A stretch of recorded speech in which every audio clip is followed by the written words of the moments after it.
Yes, I will be talking about this little bit dark topic of impact of populism on our brains and on our language. And first, I should say something about this, let's say, status of the paper I'm going to present.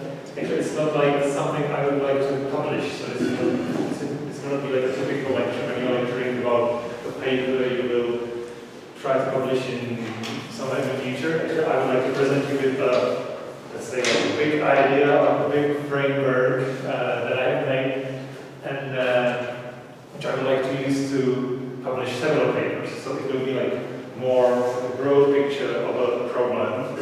And why I'm doing this because I'm part of this very interesting team. And normally I'm a philosopher, I work in philosophy, I'm like a theoretician, let's say, but now I'm working with people in computer science, game theory, etc. And we are like preparing experiments on populism and the effects of populism. So actually this is the reason why I elaborated this framework, because we'd like to do some experiments on how people react to populism on the level of, let's say, cognition and language. So that's the reason why I am doing this.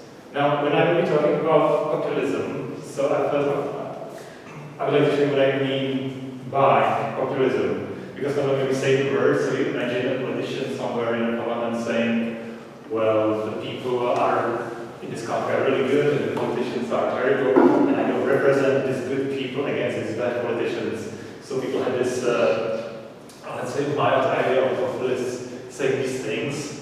But the reason why I want to, or we, our team, we are focusing on populism is because very often it has this form, which is quite harmful to society. So this is the populism that impresses me, that really does something bad, I think. So I will quote this. It's from a speech from Donald Trump, and this is actually the object that we are researching with this type of discourse. So we pledge to you that we will root out the communist, Marxist, and fascist and radical types that live like vermin within the confines of our country, that lie and steal and cheat on elections. Actually, like referring to some political allies that like corrupted part of society, and that should not be in that society because they are like really bad. You know, the word vermin is quite often used in this type of discourse. So this is like a research object, like this type of speech that is like different variations. And you know, there are like also studies on populism from the perspective of political science. Like the most classical thing you can read about this comes from this Dutch researcher, politologist Kasmude. It's like a classical definition of populism, which is like this.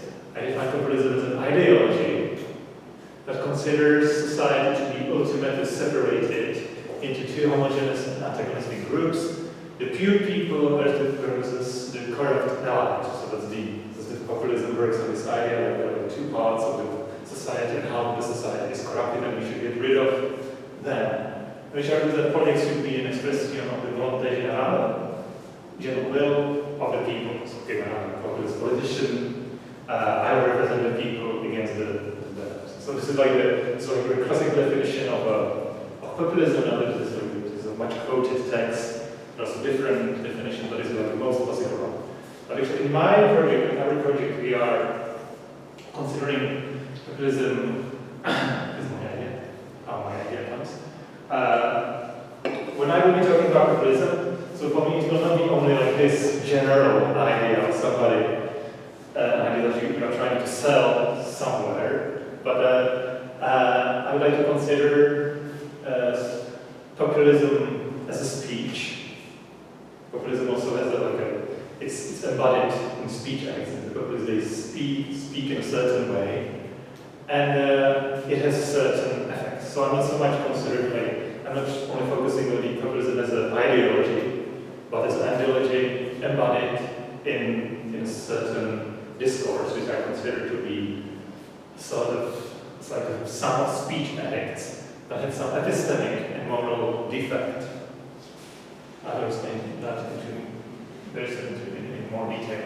So the populists are using this ideological framework in lies, misinformation, conspiracy theories, verbal aggression, hate speech, threats, agitation. So throughout these speech acts, you can find this populist framework that was defined by Mude So this is what I call embodied populism embodied in certain speech, and I'd like to focus on this specific object, populism as a certain speech act.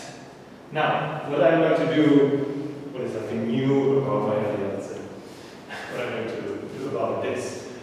Because broadly what is studied also in experiments are like direct effects of the populist trend. It's interesting also like game theory experiments with populism, and they are focusing on direct effects. What do I mean by direct effects? This is like somebody says something like that you have seen the quotation from Donald Trump's public discourse. So what you are focusing on in the experiments or in the when you're measuring the beliefs of people, so you are focusing on how much people are persuaded by what the populists say. So it's a very direct effect. Somebody has an ideology, it's incorporated in a speech, and people believe it, so they share this belief. So it would be like a direct effect of the populist discourse. And of course, there are also some measurements of behavior. So how much the populist discourse is affected by people who go to elections and will vote for the populists, or how much they would vote for a certain agenda that is against migrant immigrants, etc. So these are like two direct effects that are studied when you're focusing on populism. And what I'd like to do, another thing I'd like to do very differently is that I'd like to focus on side effects. I call them side effects. So effects, so will be the impact of the populist discourse on the spread of defective linguistic forms used by populists also beyond populism. This is to say that, for example, when the populists are lying, using hate speech, conspiracy theories, misinformation and all that stuff, so it may happen, so this is a hypothesis that I like to verify in an experiment also. So this is a hypothesis that when the populists speak in a certain way, so the people perhaps do not buy the ideas, so they don't believe that there is this, let's say, split in the society, that there is like a corrupted part of the society and a good part of the society. So perhaps people do not buy this idea, this type of belief, but they might get affected that they use the same linguistic forms.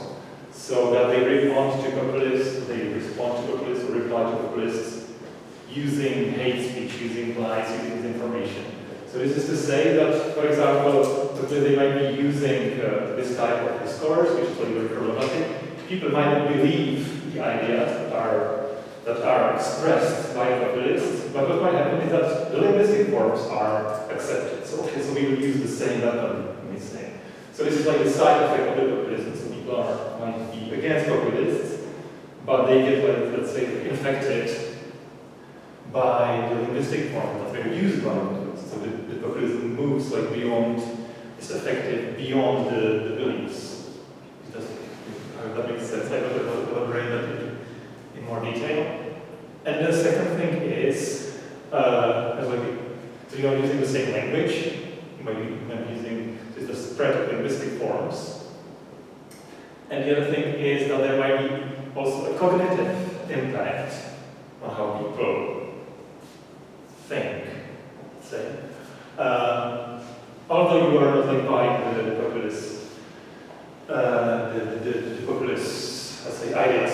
So, for example, it may affect your willingness to join politics, for example. So the impact of populism might be, so you don't believe the politics, you don't believe the populists anymore. But it has the effect that you don't want to engage in politics because you see that it's full of this discourse. So it's another like a side effect of populism. So you're affected in a certain way that you don't believe in politics anymore.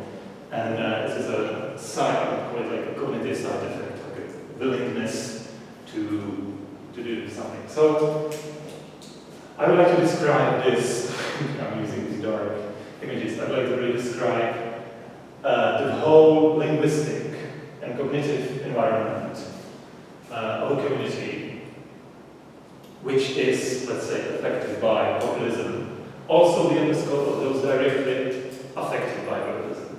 So, for example, there might be, let's say, somebody who is really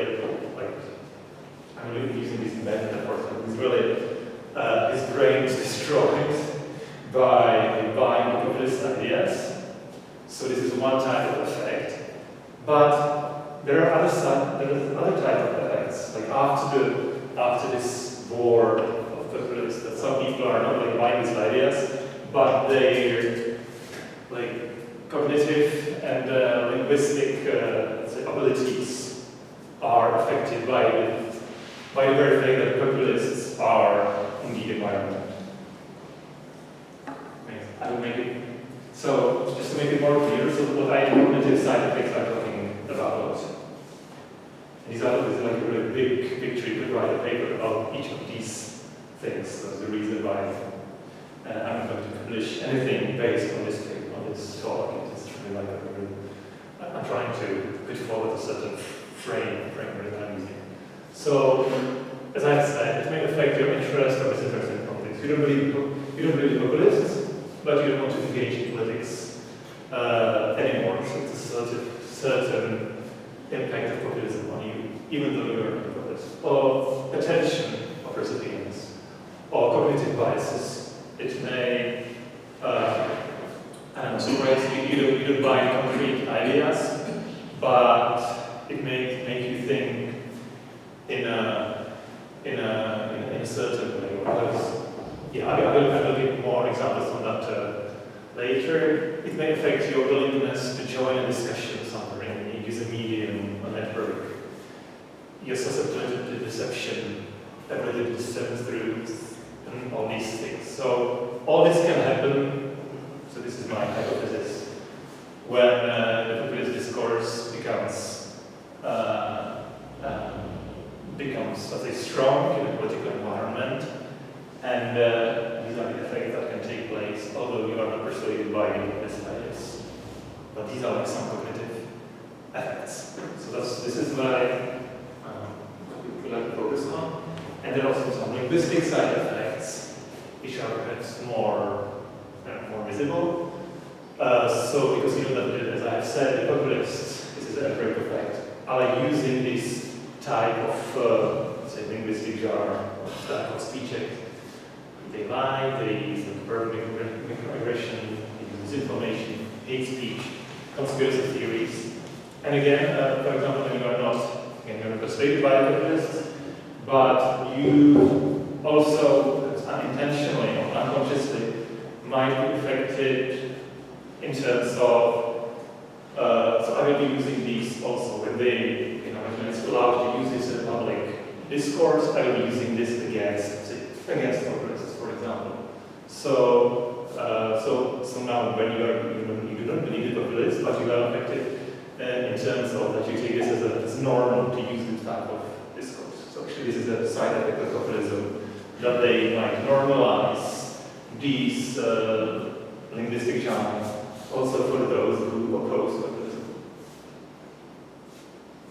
I hope it's getting clearer what I'm trying to say and why I do it this way. Because we would like to talk about the damage of populism. So as you can see, I have a normative view of populism. For me, it's a bad thing.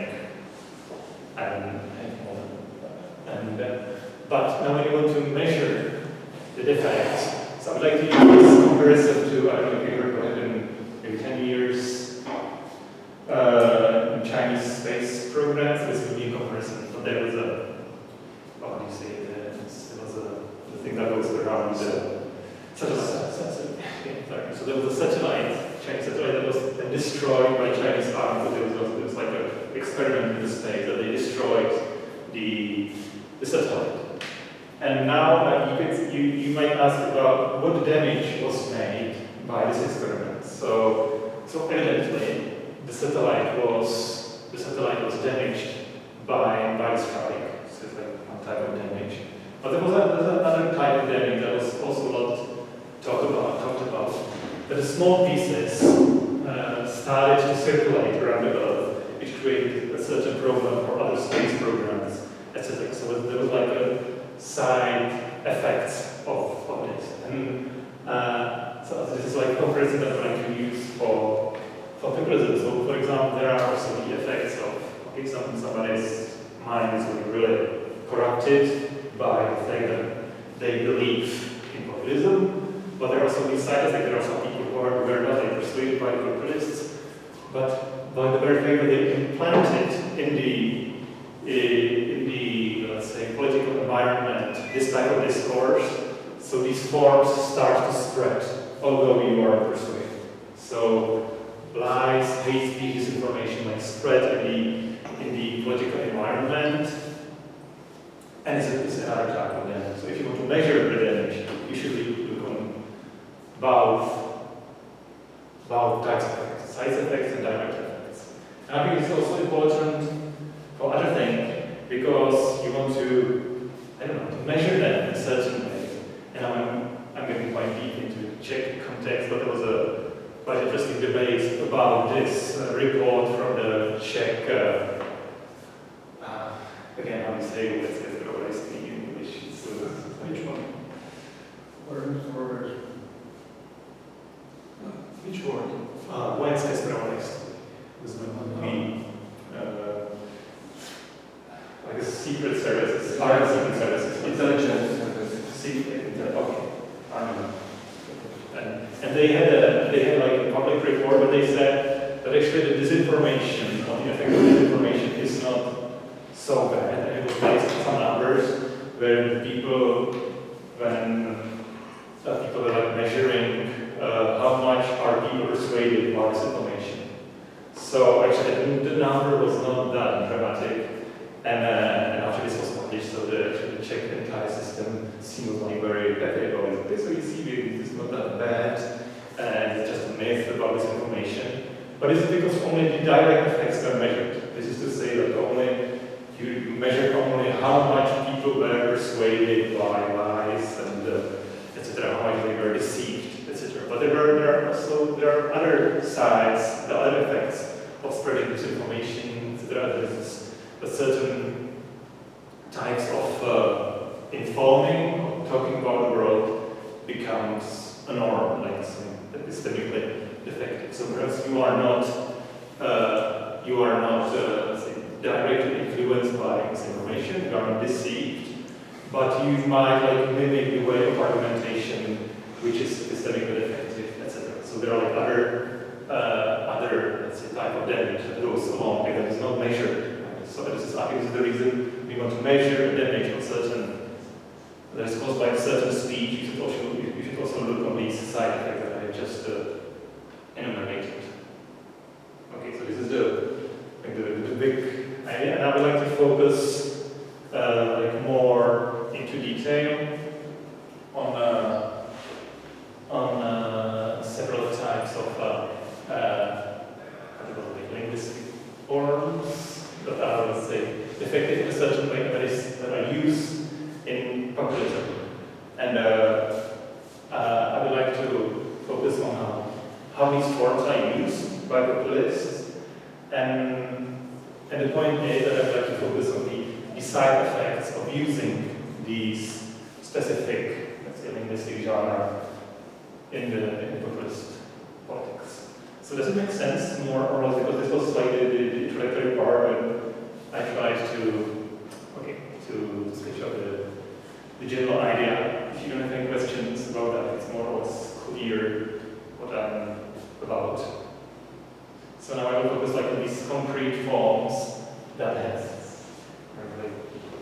such a type of damage. So lying. So the populists, they lie quite often, which is a different thing from misinformation. We will talk about this. So this is like a very famous case of lying, like by a populist politician, when Donald Trump, I don't know if you've ever heard about this affair, when Donald Trump said that it was not raining during his inauguration in 2017, I think. So it rained and it rained. Okay. And he said just the rain never came. And so it's just this is some misinformation. I will tell you why it's some misinformation, not a lie. There is a difference. And there's some empirical evidence that it was sort of quite a lot. So now we might focus on like what type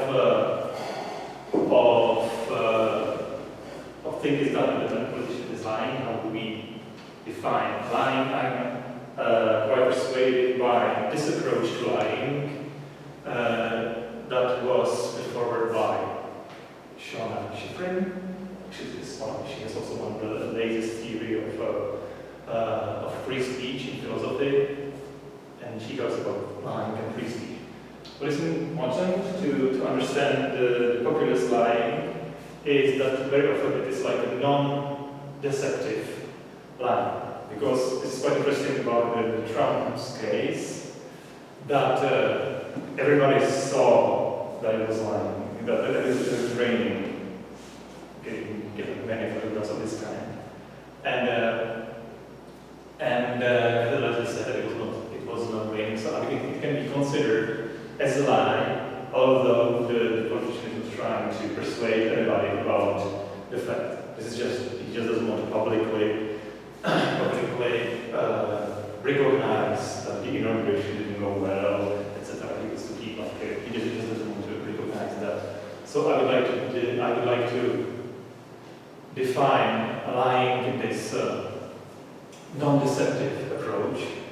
You might be lying, although also without the intention to persuade anybody about the truth of your statement.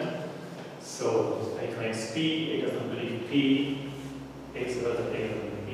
And so what is important is when you lie, you don't have to care too much about the truth, because the lying normally is defined as a certain disharmony between what you are saying and what you believe that is true. Okay, so sometimes it might turn out that the liar was right, but it doesn't change the status of the statement as a lie, because it just means something different than he believed to be true. And for lying, you need deception. So I think there are many non-deceptive lies used by populist politicians that they just don't want to recognize something publicly by saying the truth. I think what is important is also to talk about lying in qualified assertions. That is when you know that something certainly is or is not true. So you know that you don't have 100% certainty, for example, but you say that you are sure about the facts. I think this was happening a lot during COVID, for example, when people they didn't have a certainty about something, but they had like big claims about that something is happening or something is true. So I think this is also the type of lie when you do not believe that something is certain and you say that it is certain. So the harmony is played between the qualification of your statement. It's also a type of lie that you find a lot in populism. You say something 100% sure. Now, so this was quite a lot during COVID. And what is interesting for us, or important for us, is that, and I'm trying to sell again my big idea, or what to call it, that when somebody lies, so it becomes, what might happen is that you set a certain norm that people start to, let's say, to mimic your linguistic behavior. And it was showed in a game theory experiment when one of the participants started lying or cheating in the game, and the other people perceive that the person is lying, so they just be lying also. And the fact is that actually the person just changed the norm and presented something as that it could be normal, and this suggestion was accepted.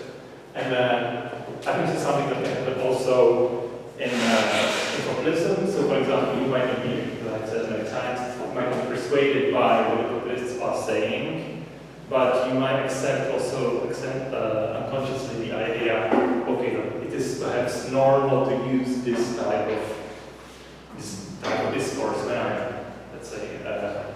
I'm also fighting the populists. So this is how the populists might have an effect on public discourse, that you say, okay, so I will be using this weapon also, I will be lying also because I want to achieve certain aim, etc. So I think this is something interesting. So that's the first thing I'd like to focus on, is how much the lying may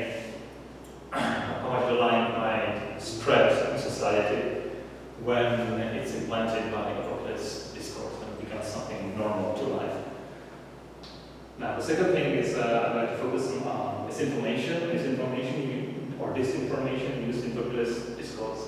And here I'd like to make several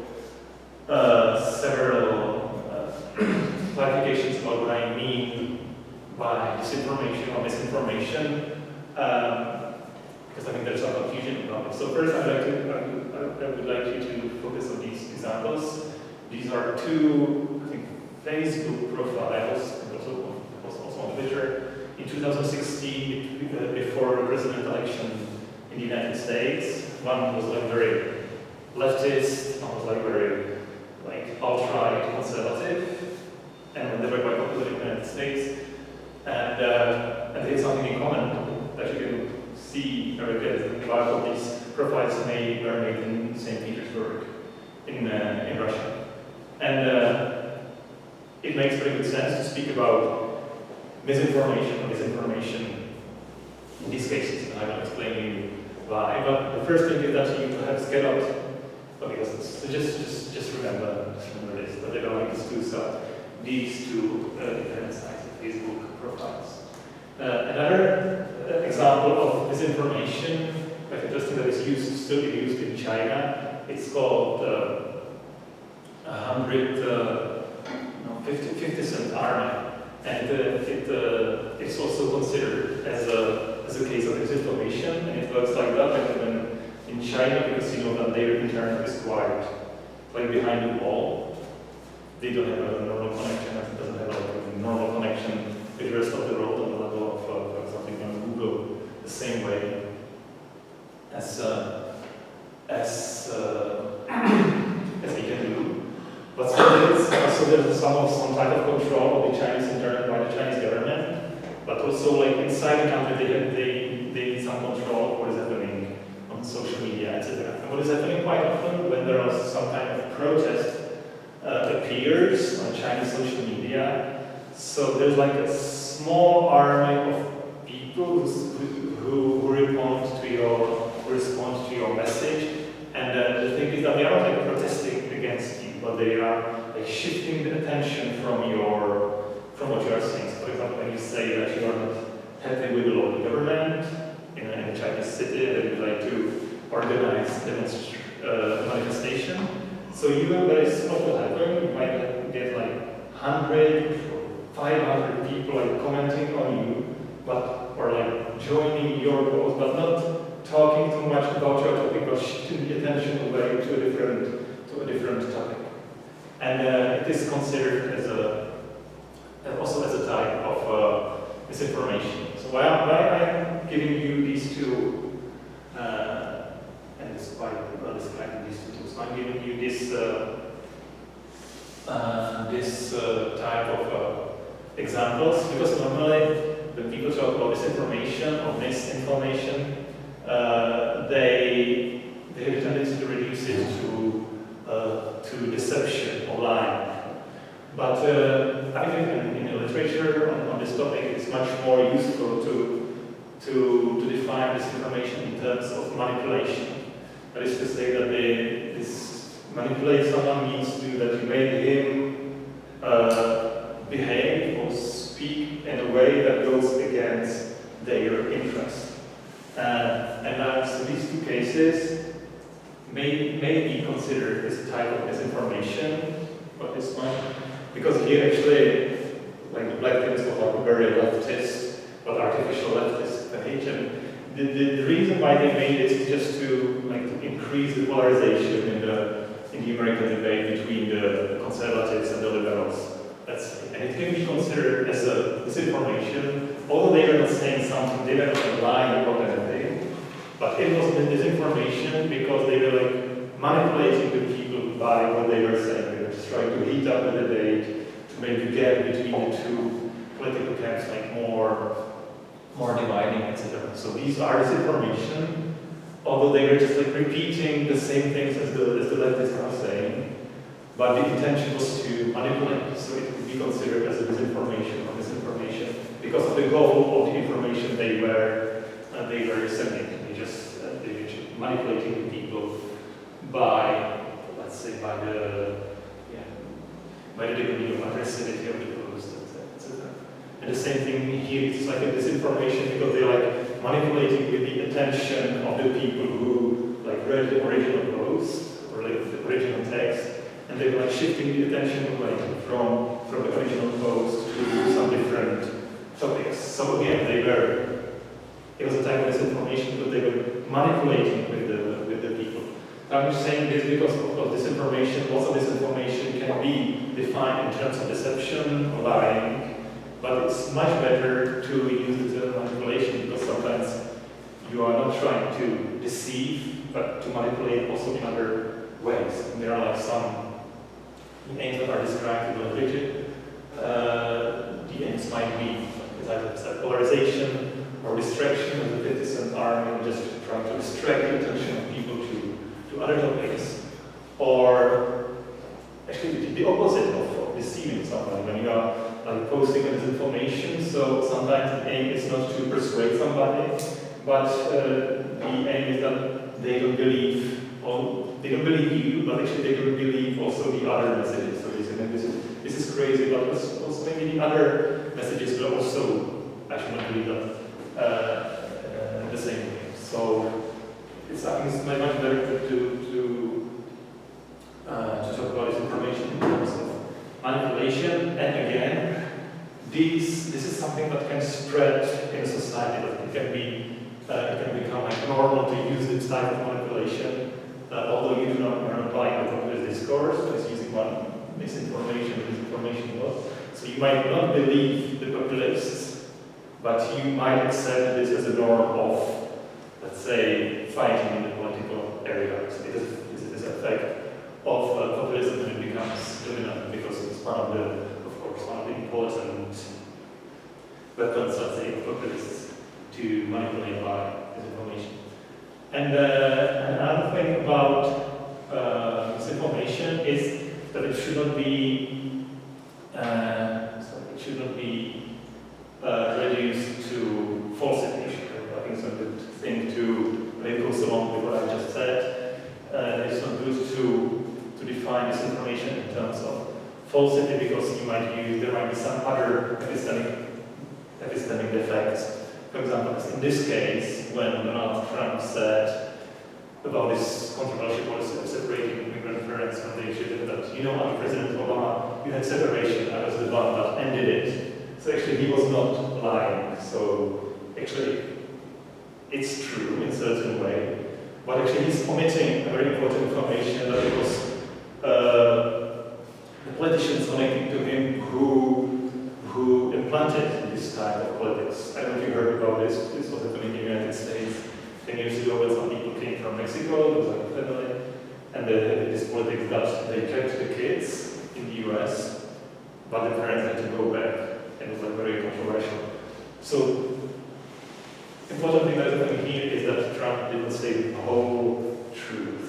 So I think it's better to define the misinformation as a manipulation that has an epistemic defect. Well, that is a lie or as a falsity, and it's much better to talk about epistemic defect because it's much broader. It's much broader concept that can, and it might be interesting to talk to somebody who looks in philosophical argumentation that you may use omissions or implausible arguments, like also disinformation, are not wrong regarding the facts and the way people make inferences,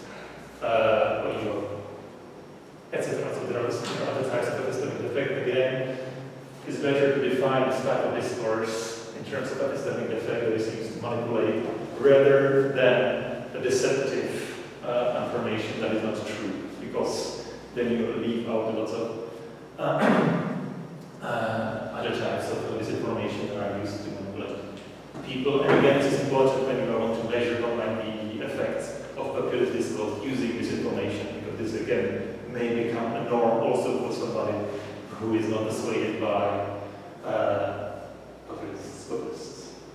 Free speech. Still some time. I think it's not. So 15 more minutes. So the list of best things I know.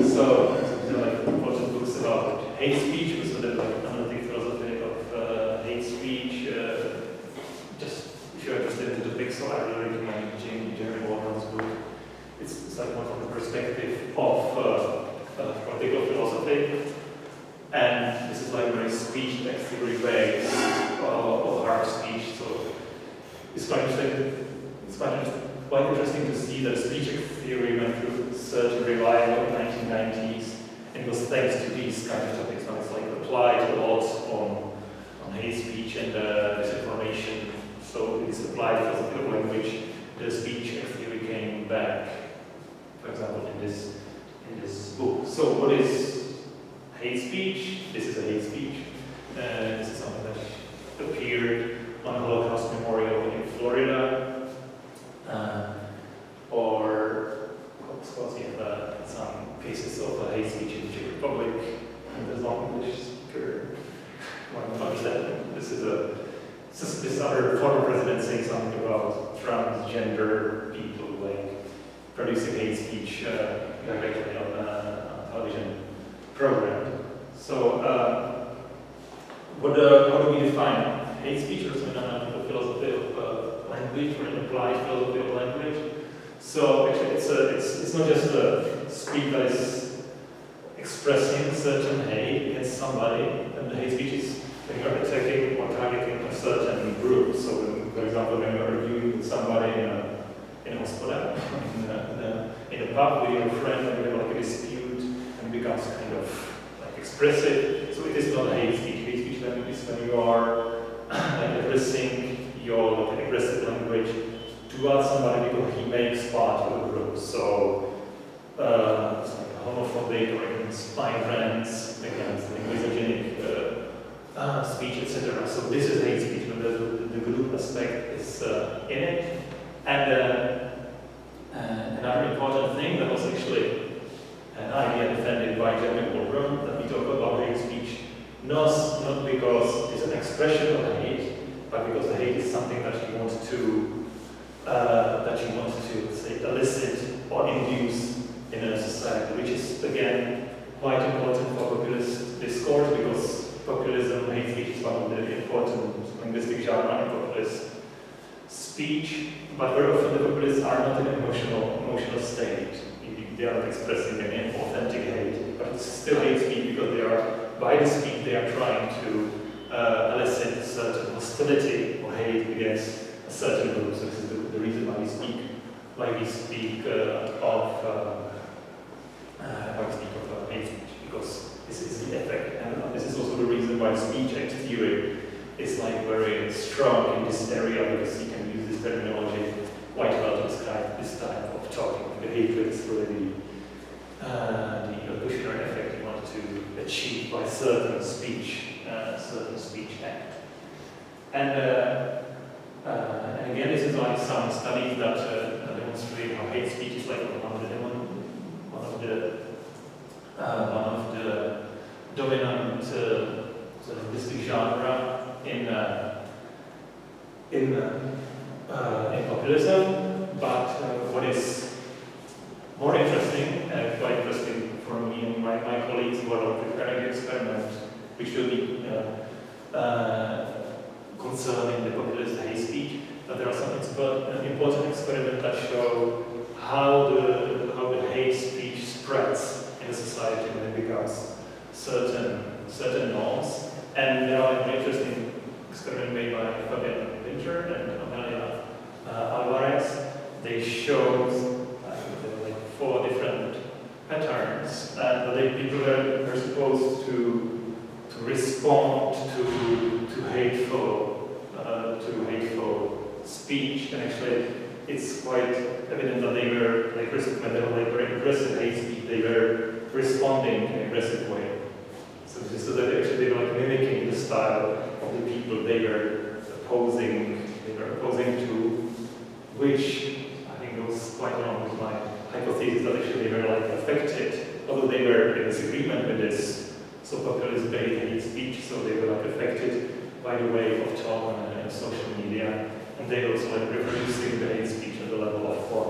They might be like defending the migrants or somebody, but the form actually has spread a little bit. And the last thing that's quite common in the most important part of populist discourse are conspiracy theories. You've heard of this famous like flat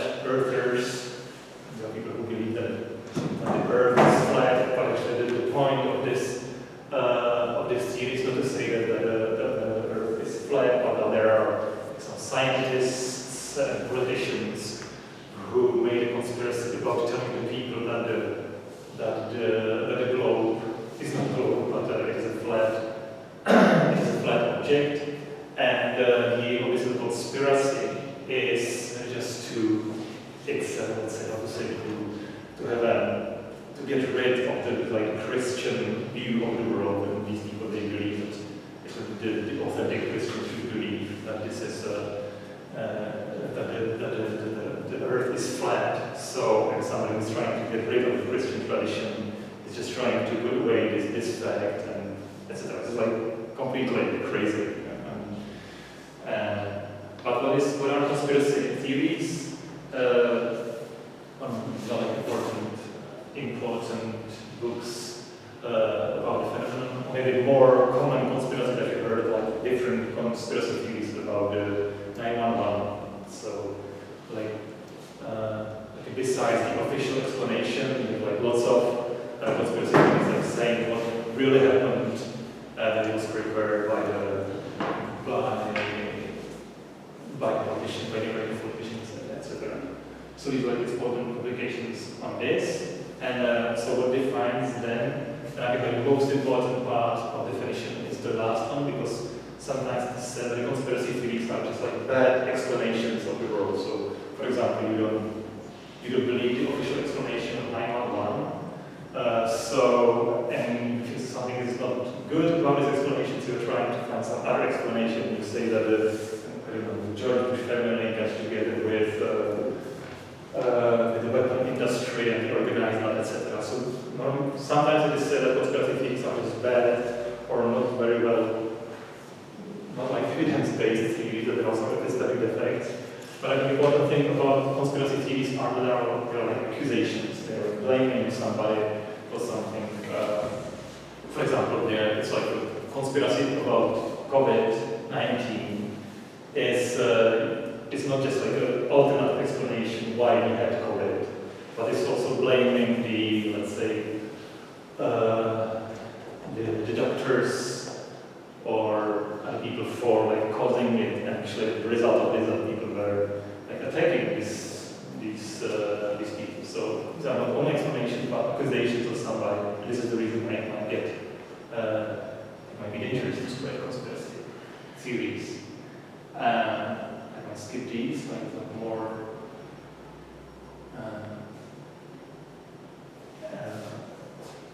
the definition would be like more detailed. But again, what's important for me is, again, it's quite well proved that the conspiracy theories is like a very firm part of populism. And again, somebody might not agree with the conspirationist explanation of the thing. But when you have like lots of conspiracy theories around you, you might become like trained in this conspiracy thinking, or you might be like affected in this type of thought. So again, you might not believe what the populists are saying in their conspiracy theories, but it may affect your the cognitive, the way you are understanding the world, explaining some events. So it might actually enforce or strengthen your biases. So these are like some important conspiracy theories. So just to break it up, so what I'd like to do is just not to focus on the direct effects, but on the indirect effects. So how these forms I was talking about can get spread in the society, although the society does not buy, let's say, the populist beliefs, etc. And I would like to focus on how it affects the linguistic environment of people. As I said, for example, they don't accept the hateful ideas of populists, but they may accept the hate speech as a form of responding to some political opponents. So this is a side effect, and these also affect the cognitive environment, for example, regarding the way you are accepting or not like the conspirationists explaining of some events, etc. Although you are buying like the concrete conspiracy. So this is like the big idea. Now I'm going to more concrete thing that we are now like preparing an experiment. I'm working with the people who were quite active researchers in computer science and they were quite active during the COVID. They were doing the models on how the disease spreads. So they were very quite refined models of when people and somebody who is like susceptible to have COVID-19 and is exposed to somebody with COVID, etc. They were making the models of this amount of people, this amount of people in a certain situation, how much the infection will spread. And actually, the same model might be used for the spread of populism. And my contribution to the debate should be that actually you cannot use the, let's say, the pandemic model directly in this social area, because what might happen is that somebody is, let's say, susceptible to populist ideas, then he's like exposed to some populist discourse, so he's like infected, so he believes in these ideas that are defended by populists, and then he might become skeptic. It's like recovered. This means that, okay, so he might explain, okay, this is not the right explanation of the world, etc. So this would be like I would say like the naive approach to what is happening in the process when somebody is affected by populism, because somebody might get, let's say, infected by populism, then he might become skeptic regarding the ideas, or populist ideas, but they might keep, let's say, the cognitive biases or the norms regarding some effective linguistic genre, although they don't believe populism anymore, but they might be still affected in the way they talk and think, or how they are processing the reality. So I think they will not be recovered. So if you want to really, if you want to diagnose what happens in the end of the process, so you can look only on the thing that people still believe in populism, but also on the way they talk and they think. And this may continue. Let's say the populist thinking, let's say the populist way of thinking and the populist way of talking may continue, although you don't believe in populism anymore. So this is absolutely the same thing. And I think that's enough. Thank you for your attention.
Regarding the conspiracy theories, and I said that people who do not, let's say, buy such a conspiracy theory, or who have gone through some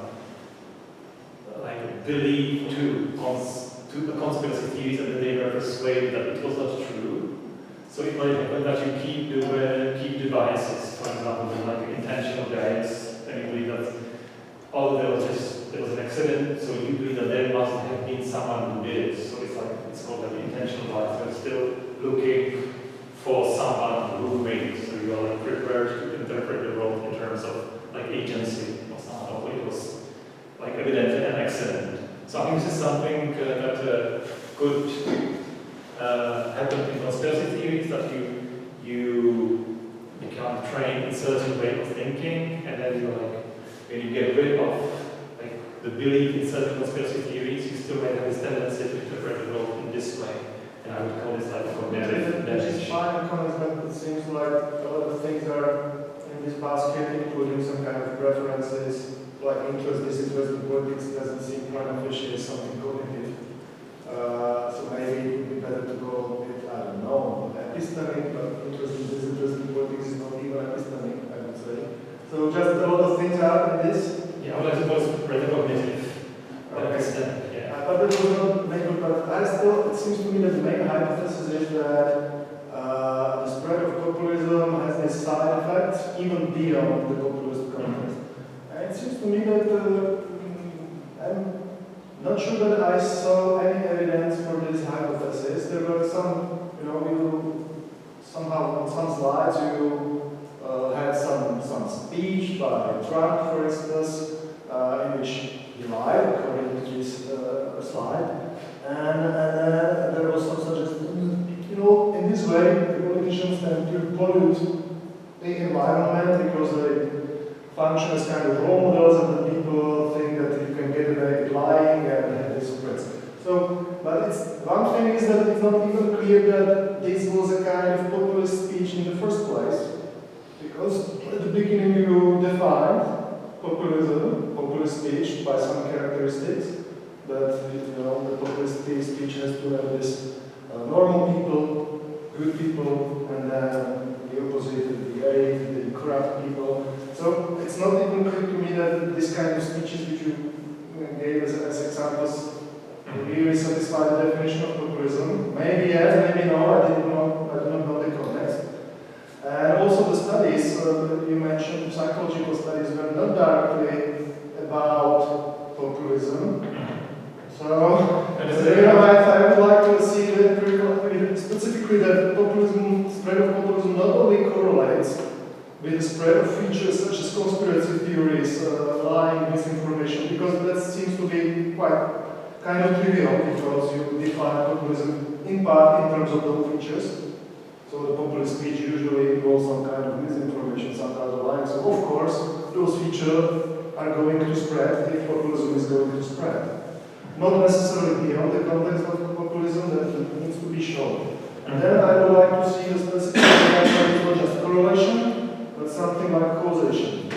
This is really beautiful question. Because maybe I should have said that more clearly at the beginning, these are really hypotheses. So far I've never because I keep researchers looking at this, they would like to think about the impacts of populism, what is happening. And this is my proposal that I'd like to verify. I really don't know what is happening, if it's true or not. But I'm just saying that if you want to measure the impacts, we should not focus solely on the beliefs, but also what's happening beyond that. Because it might happen that, as I've said, some people are opposing the populism, the populist hate speech. They are mimicking the speech of the populists. So it's a certain kind of impact, and it should be really considered in measuring the effects, because you want to know what was the influence of this, and the influence of this phenomenon. And the influence is not only the beliefs, but it changes the environment, how the people react to populism. It's also the impact of populism. So you are right there. This is the first view of the project. But these are things I proposed as a hypothesis, that when we want to measure that, we should not only ask people, so do you believe him or not? But we should also measure other things. So how you react to that. When you react to that person the same way as they talk to you, so it is a type of impact also, for example. So you are right, I didn't show any evidence because I don't have the evidence. And if there was evidence, I would not view this project. Well, some partial evidence. There's some partial evidence. Something. And yeah, it's true, I was focusing on the language, but for example, regarding conspiracy theories, I think there's also this cognitive aspect that I talked a little bit about. And you said one more important thing. I don't know which one. Oh, yes, some of the examples that I gave were connected directly. It's quite interesting when connected directly to. Specifically, the speech, of course, Trump is often mentioned as a kind of prototypical populist, but this speech in which he sort of lied, or maybe a couple of those sentences, I do not see that they are necessarily part of the specifically populist speech. This is a very good question. And because I think this is another part of the problem that people are focusing on populist discourse. They are focusing exclusively on the type of speech that embodies, let's say, the definition of good. That's why they are talking about the elites and the corrupted elites and good people. And that's the populist discourse, and the rest is like side dishes. But I think this makes also part of populist discourse, and it's how to say, loosely connected to populism, because actually this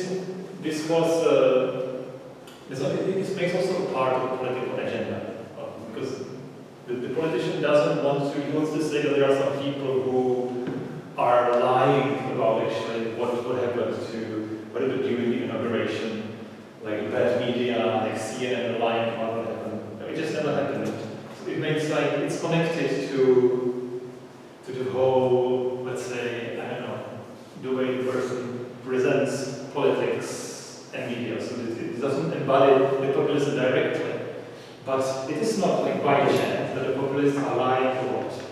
It is not just by chance. And I think they have to do this when they want to really defend the core of populist ideas. Not like you cannot accept certain facts, etc. So I think it is connected. It is not just said by a populist, but the thing that he decided to have this populist ideology makes him to lie sometimes, not to admit something. Yes, that's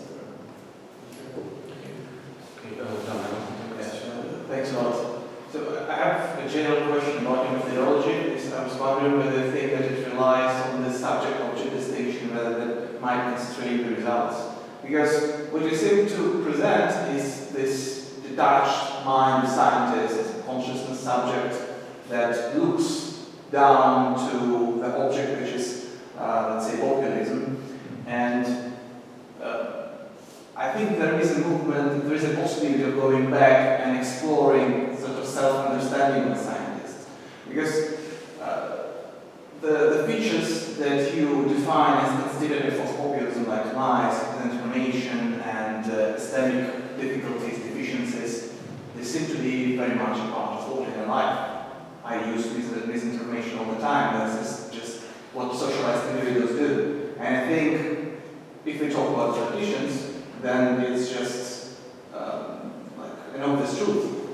Many politicians lie, many of them twist facts when it is convenient for them. It's not restricted to populist politics.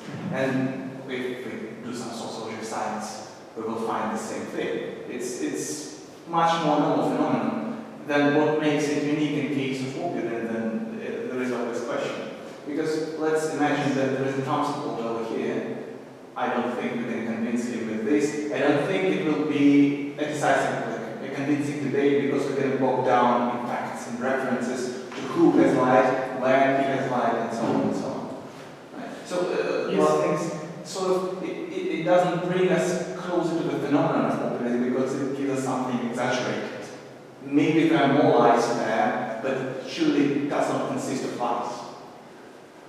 Yes, I don't necessarily agree with this. I don't want to say that only the populists are responsible for the fact that people are lying using conspiracy theories. Because there are many different sources of that. So I would never claim that this is the only source of this way of speaking.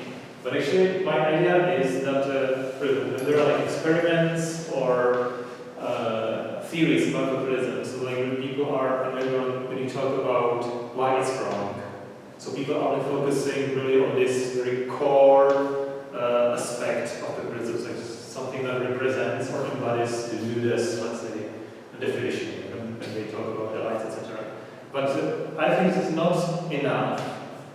when you really want to, how to say, to measure or assess or judge what is happening. Because I think that the populist discourse, this is something that I actually have said more clearly, the populist discourse makes you to use this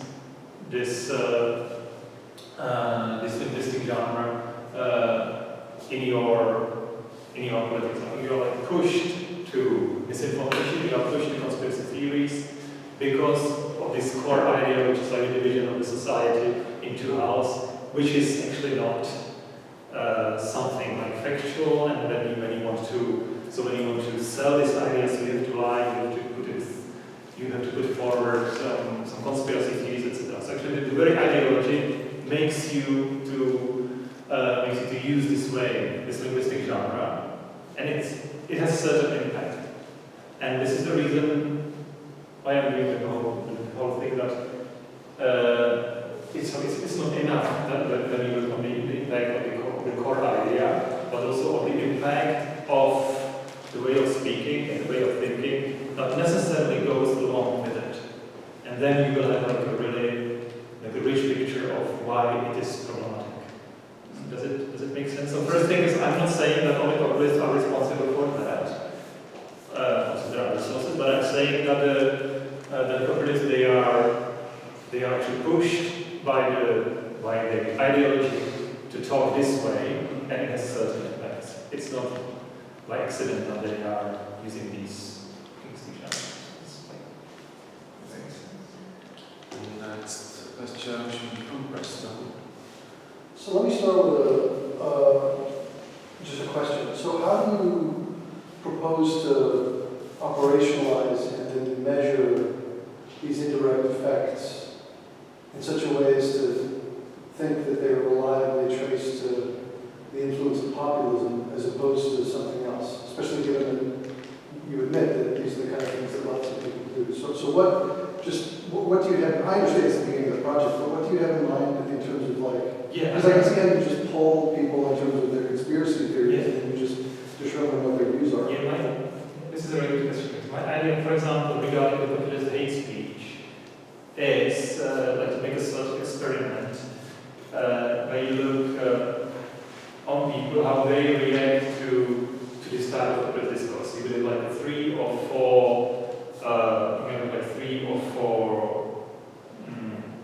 statements that have like this very populist, hateful aspect against immigrants, for example.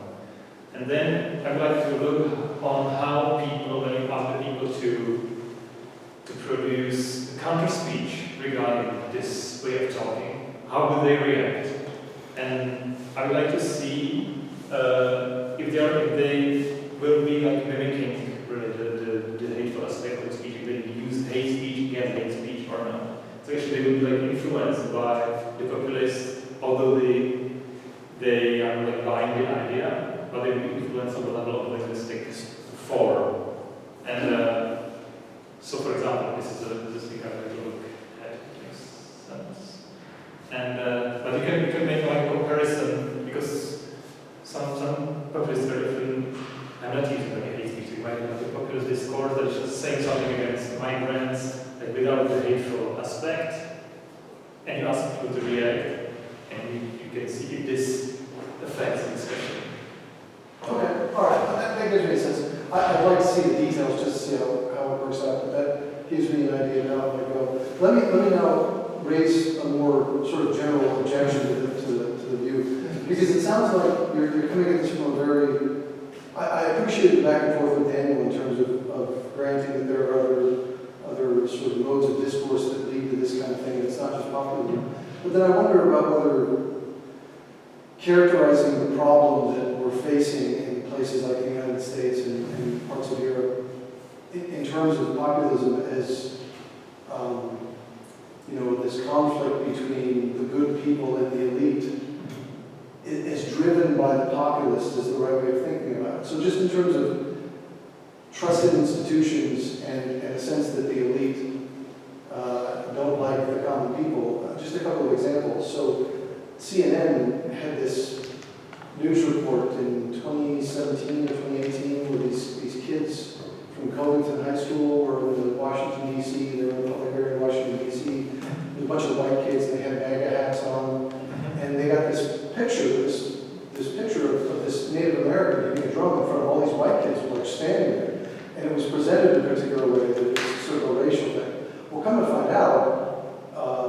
10 minutes before, there were these black Israelites, which is a very sort of extremist offshoot of a group of Muslims that some black Americans are members of, were yelling racial epithets at these white kids, calling them crackers. And so the Native American comes into the middle of it and he claimed to try to calm it down. It's not entirely clear what was going on. But that's one of the things that, for a lot of people, was just like the last straw for CNN. So they just don't have trust in the institutions because the institutions aren't trustworthy.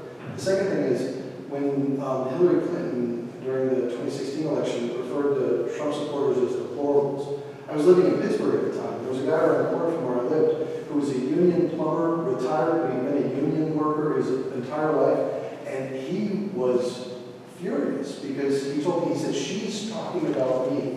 She's talking about me. So some of the conflict in terms of populism versus the elites and the lack of trust in institutions, it's not just because of populists. And I think it's important to I don't know how, but somehow disambiguate or disentangle those things. Because sometimes you're going to, as I'm thinking the reason I led with that first question, sometimes you will have operationalized a way of like lack of trust in institutions among people who aren't populists. And it's not going to be because of the negative effect of populism. It's going to be because the institutions are not trustworthy. Yeah, so actually this would be like a more, I don't know, question for somebody who looks at political science, etc. I'm trying to explain why the world is bad, let's say, and to find like a unique source of that and say that's why this is populism, so let's study that and explain all the problems that exist. I'm not saying that. I believe I'm not a political scientist. I know a little bit about the brain of politics, so I'm trying to follow it now. But I would never say that because it's too complex. It's like a special discipline. So I just think there's something, I have this normative approach to populism, there's something wrong, and it produces a certain impact. And it's not just impact regarding ideas, but as I've said many times, or side effects. That's what I'm saying. But I don't want to say anything about that this explains the political reality of Chile. I think there are much more problems. So for example, in Buddhist definition, so just the next sentence, it doesn't talk only about populism, but also about elitism, which is also this, like the upside down. So the elites are good and the people are stupid, so we should have like the elites should have more power, etc. So it's also a problem, and I think it's not a fiction. The elitism exists, and okay, so the best thing we should like is called pluralism, which is like non-linearity, homogeneity of both populism and elitism. See in society as a heterogeneous collection of groups and individuals with often fundamental different views and wishes. Something is like a normal view. Again, this is my perspective. So yeah, so you are right. So the elitism exists, and the populism doesn't explain everything. What might be wrong about politics? I'm not saying that. Right, but my worry is that if that, I mean, I understand, I appreciate that you're not a political scientist, but insofar as you're providing data that, you know, if I read the essay, I think this tells me something about the relationship between people who've rejected populism and yet they're using the language. But I can't tell whether that's because they've been influenced by populism rejection of institutions, they don't trust, or if it's because they genuinely don't trust institutions for good reasons. And that's what I don't think you can get around that by saying I'm not a political scientist. Because insofar as you're collecting data, that's again why I led with the operationalism question. Insofar as you're giving us data, we want the data to have been collected under operational conditions that lead us to think that it's telling us what it claims to be telling us. And this is one of those things where it's like, I don't know, man. If you get someone who says he doesn't trust institutions, it might be because he's influenced by populism. It might be because he's paying attention and the institutions are trustworthy. Okay, this is interesting. Something. That may not work for hate speech. Maybe hate speech is one of those things where, like, look, it just turns out there's no good explanation. But in other cases, it's... Okay, thanks. Okay, Dan, I'm sorry, Professor Koblížek, analytic chair. So, kind of a follow-up question to the first question of Preston. You seem to be interested from the papers you showed us, not just in some purely philosophical viewpoint, but in the viewpoint also of social sciences. I presume with their quantitative methods, So the obvious question is whether there are any empirical results concerning this spread of these deviant forms, kind of should be already reflected in social sciences, even quantitatively. Is it? Well, yeah, like you mean if there is any research on the spread of Yes. speech and misinformation? Yes, indeed, yeah. Yeah, I think there's a quite a lot of research like about like this direct effect of when somebody says something hateful and something lines his approach to these. It's not only the same idea, but also the same language. And yeah, this is also something that is quite a lot of research in computer science, maybe like a synthetic Twitter, and it's you might see that there's somebody like an authority who like receives the messages and says the same thing, so it's like more information than others. You can like measure this.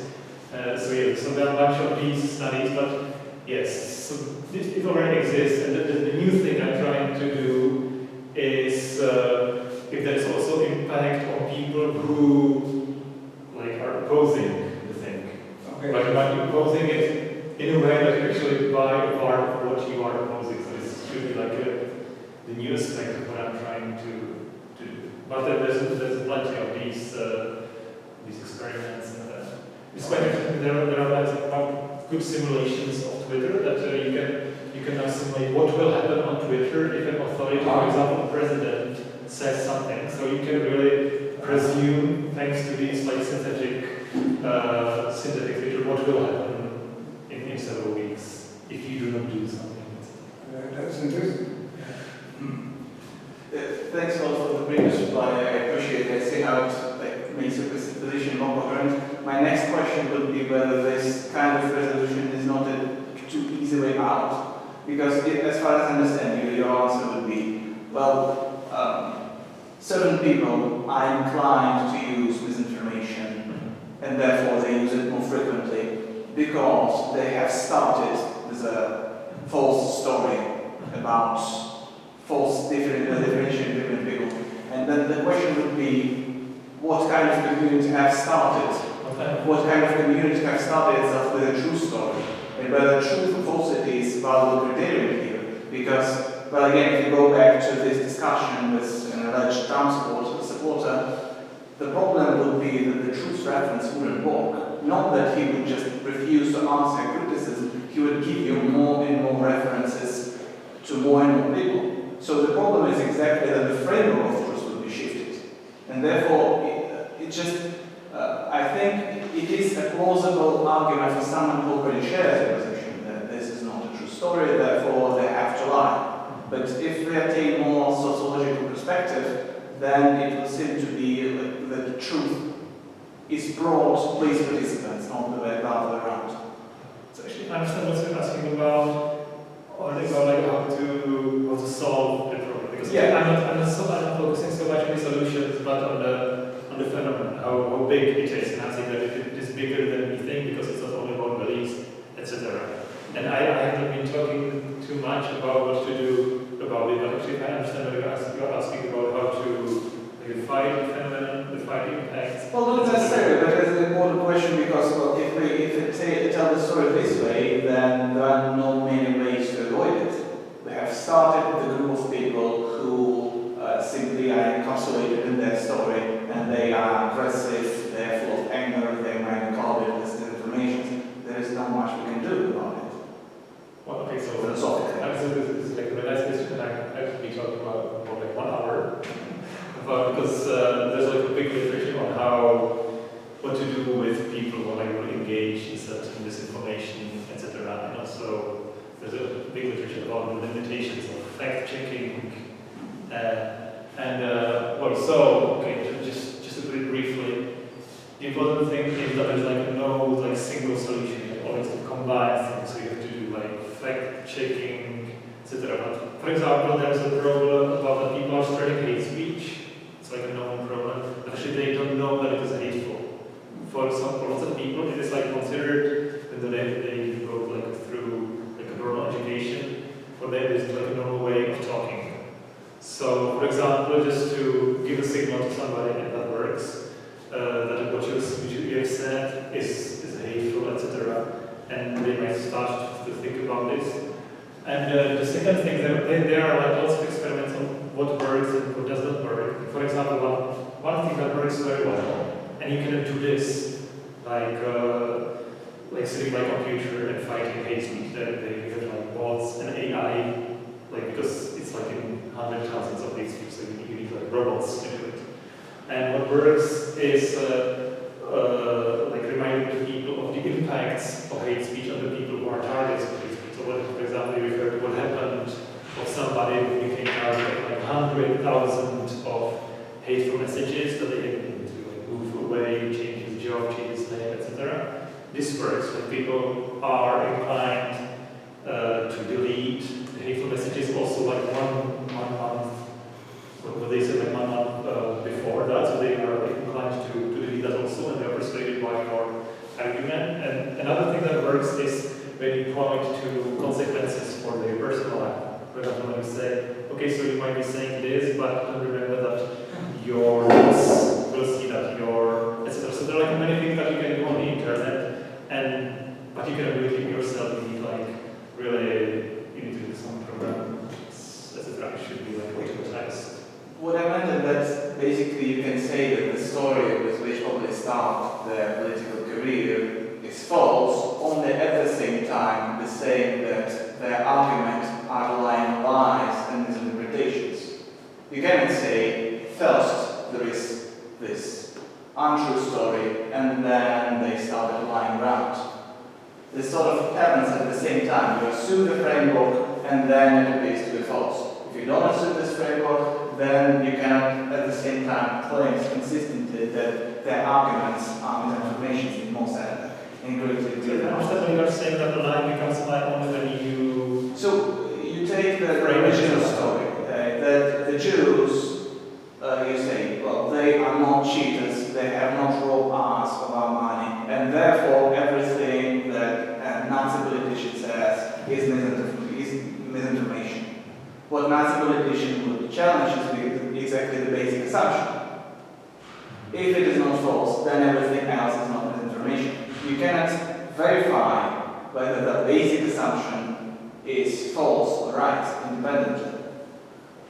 Well, so, okay, so the verification is not always possible, but now we are talking about, like, let's say, one of the limits of the limits or the effectiveness of the fighting this phenomenon. But I think this is what is true. Okay, so there are limits. I think you can say that populism is based on misinterpretation and lies only from a standpoint of liberal democracy.